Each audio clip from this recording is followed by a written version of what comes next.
Daugavpils novada skolās ir izskanējuši pēdējie zvani, izlaidumu klases skolēniem ir gala pārbaudījumu laiks. Taču visi pārējie skolēni pavisam drīz dosies pretī vasaras brīvlaikam. Katra mācību gada noslēgums ir laiks pateikties čaklākajiem skolēniem par uzvarām dažādās olimpiādēs un konkursos, savukārt skolotājiem par ieguldīto godprātīgo un profesionālo darbu skolēnu sagatavošanā. Šis bija īpaši veiksmīgs gads, jo mums 18 skolēni piedalījās Republikas olimpiādē, tika uzaicināti, no tiem 8 ieguva godalgotas vietas un 2 tika arī tālāk uz starptautiskajām olimpiādēm. It kā sākušies tādi smagākie laiki, bet laikam tomēr skolēni uzskata, ka izglītība ir nepieciešama. Sadarbība ir izveidojusies laba ar skolotājiem, jo skolotājiem mums jau ir visiem laba darba pieredze un dzīves pieredze, kas arī stimulē un veicina to visu un virza uz priekšu.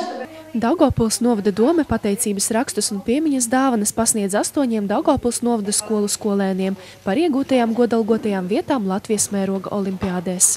Zemgales vidusskolas 12. klases skolniece Kristīna Beineroviča ir ieguvusi 1. vietu valsts vides projektu olimpiādē.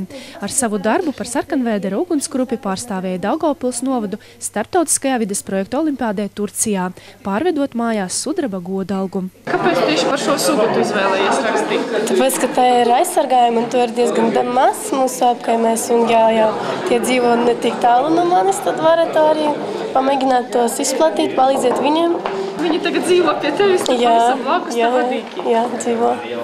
Vai tu turpināsi viņus vērot arī tālāk, vai ar šo darbu tas noslēdzās? Nu, viņi jau ir pie manis, ir palikušies, protams, dzirda viņas, redza viņas, un tā mēs sadzīvojam.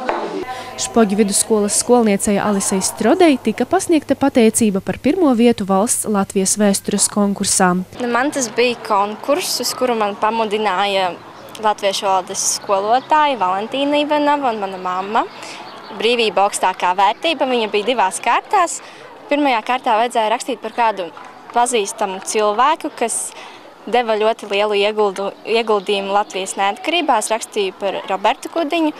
Un 2. kārtā es rakstīju par nevalstisko organizāciju lomu neatkarības atgūšanā. Ļoti jauks konkurss. Vinnēja braucienu uz Briseli, par to ir ļoti liels prieks. Latvijas Republikas izglītības un zinātnes ministrijas pateicības raksti tika pasniegti 6 novada izglītības iestāžu pedagogiem. Daugavpils novada domes vadība izteica pateicību skolotājiem, novēlotiem cerīgu skatu nākotnē, drosmi, apņēmību, darba sparu un līksmu prātu. Jo šīs ir tās lietas, no kurām var veidot dzīvi, kādu patiešām ir vērts dzīvot.